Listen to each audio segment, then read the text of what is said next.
Hello and welcome to the Crystal Scores 2019 F1 Driver Rankings review video, and of course in this series I will be reviewing every driver's 2019 season, starting off with Robert Kubica today, who, as much as I know a lot of Kubica fans will hate me saying this, has easily been the worst driver on the grid this season. However, the achievement of having come back to Formula 1 after having spent 8 years out with that arm injury that he sustained from that rallying crash is a monumental achievement in itself.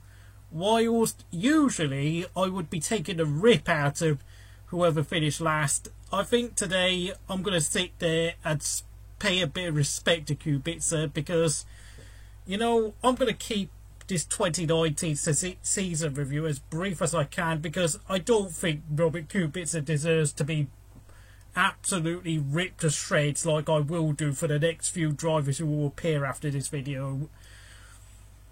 Kubica, as you probably know, made his testing comeback with Renault 2 years ago. It was a shock announcement when everyone was told that he was going to go testing at Valencia in a 2012 Renault, which of course was actually an old Lotus E20, which Kimi took to victory at the 2012 Abu Dhabi Grand Prix. But the testing times he pulled out was absolutely astonishing. He was faster than Sergei Sorokin when he came back, and literally the video I did for him about his testing comeback reached almost 1,000 views.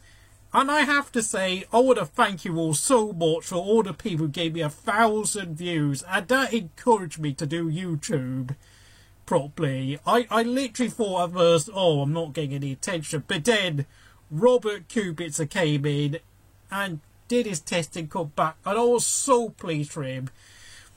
As we all know, Renault eventually lost their interest when Carlos Sainz became available, and so instead of Kubica being able to replace Palmer, he then went over to Williams, where he spent last season in 2018 as their test driver.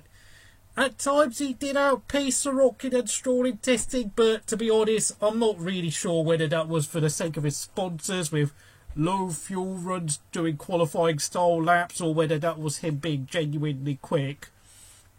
But sadly, in terms of his 2019 performances, that old speed that he used to possess during his heydays back at BMW Sauber and Renault is definitely gone.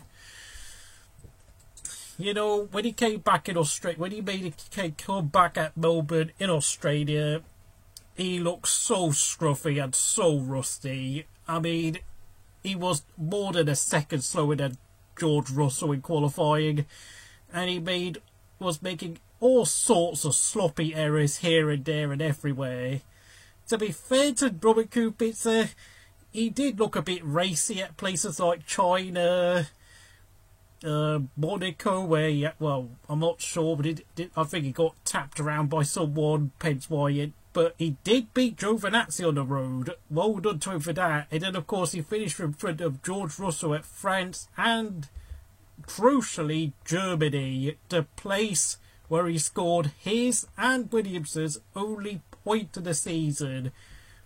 But the fact of the matter is, throughout most of this season, Kubica has either finished last, second last, or third last on the road. Whilst obviously Kubica was classified as finishing ahead of his teammates George Russell and both Alfa Romeos and Pierre Gasly in Germany, you must remember Alfa Romeo both picked up a 30-second penalty for the fact that they infringed the sorting procedures with their clutches, and Gasly crashed out. So really, I mean, Kubica finished second last on the road at Hockenheim, and whilst he was quite racy at Singapore, you know, the fact of the matter is, we must not forget Robert Kubica lost the qualifying battle to George Russell 21-0. Exactly the same sort of fate that Stoffel Vandoorne suffered at the hands of Fernando Alonso last season at McLaren. Now, we can all talk about what Robert Kubica's future will be. He is hinting very heavily at going to DTM next season, or possibly going to the WEC series and a Haas reserve driver role, which will be good because, you know, his experience is very handy and all that, and maybe even a Ferrari test role. But let's be honest, he probably should settle for the Haas reserve role just in case Romain Grosjean gets sacked at last, because let's be honest, Romain Grosjean is a complete waste of a seat. Yes, Grosjean can be quick, but let's be honest, I think I'm kind of fed up with seeing Grosjean on the grid.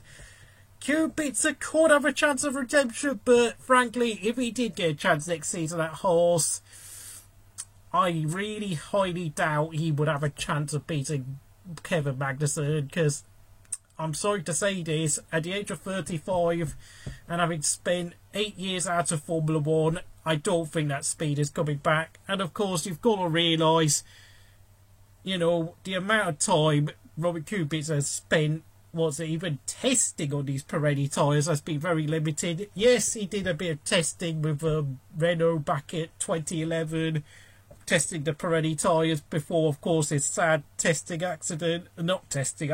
rallying accident.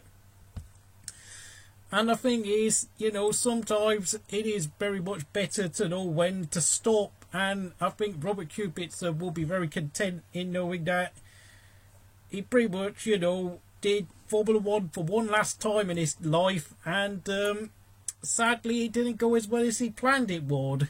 So, you know, whilst at this point, I would usually go and make fun out of whatever driver who finished last in my rankings, but Robert Kubica, it's been an absolute pleasure having you in Formula 1.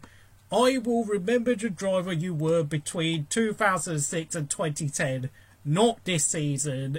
So, if you enjoyed this video, please like and subscribe, and I will release my next video about the guy who finished 19th place in my rankings in tomorrow's video.